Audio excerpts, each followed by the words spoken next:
j'ai eu 4 jours de délivrance et 2 jours de coma, enfin mon âme n'était plus là.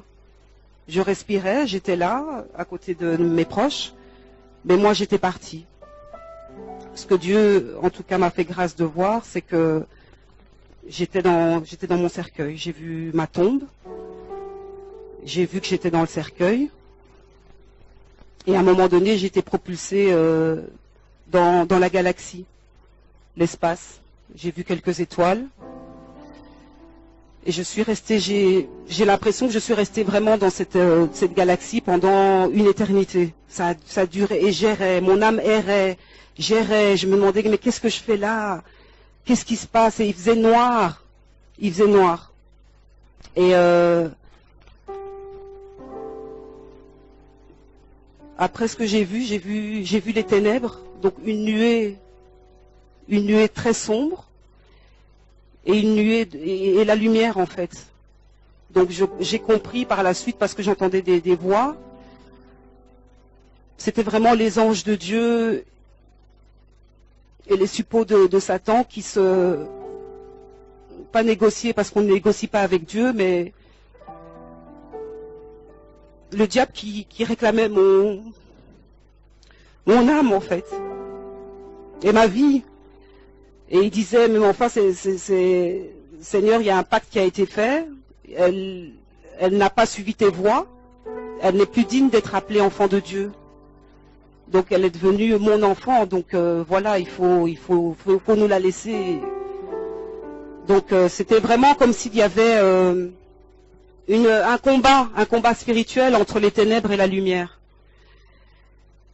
Et à ce moment-là, je sais pas, un esprit démoniaque m'a pris et m'a demandé si j'étais prête.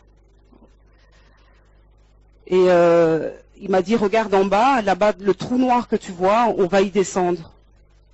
Et là, j'ai commencé à crier. Et je criais réellement, puisque ma sœur m'a dit par la suite, quand j'ai retrouvé mes esprits, que Dieu est vraiment grand et il a tout fait. C'était vraiment sous son contrôle, parce que la manière dont tu criais, c'est pas possible qu'on n'ait pas eu des voisins qui sont venus à la maison pour réclamer des tapages nocturnes en plus, puisque ça se passait la nuit. Et donc cet esprit démoniaque m'a précipité dans le trou. Et en fait, j'ai vu de la terre, on descendait vraiment les profondeurs de la terre. J'ai vu beaucoup de terre et il faisait noir, et je criais, et il faisait noir. Et au plus on s'enfonçait, au plus je criais. Et puis à un moment donné, on s'est arrêté, comme dans une espèce d'ouverture, comme dans une grotte.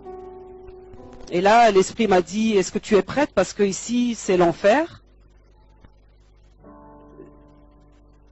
Et on va commencer à prendre... Je suis vraiment désolée. Hein.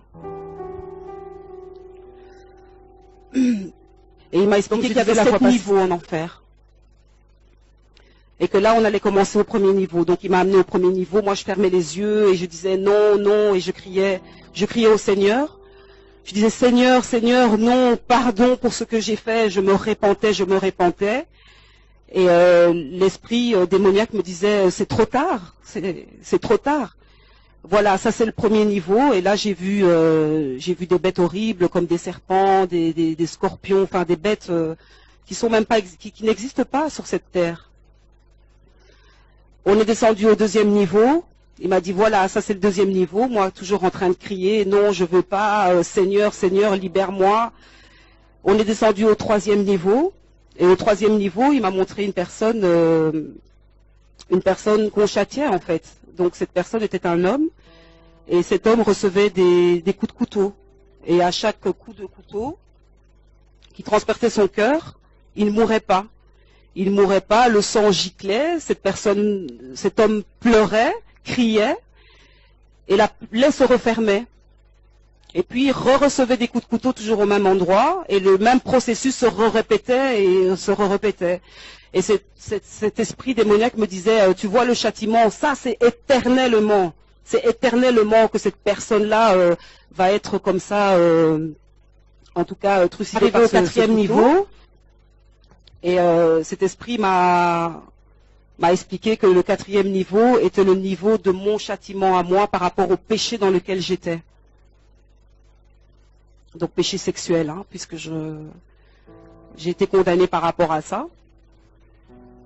Et on m'a mis sur cette pierre, on m'a ligoté et on m'a laissé là. Et tout ce que je voyais là en dessous de mes pieds, donc la pierre était debout, hein, pas couchée, donc j'étais vraiment contre un mur.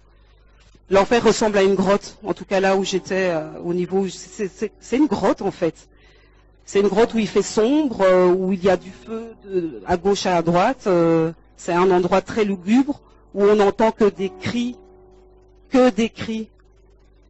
d'épouvante qu'on n'a jamais même entendu dans des films d'horreur. Et moi je criais, on criait avec toutes les filles. Et des démons venaient, me touchaient, me pressaient à mes parties intimes. Et l'esprit m'a expliqué que ton châtiment c'est d'être violé éternellement.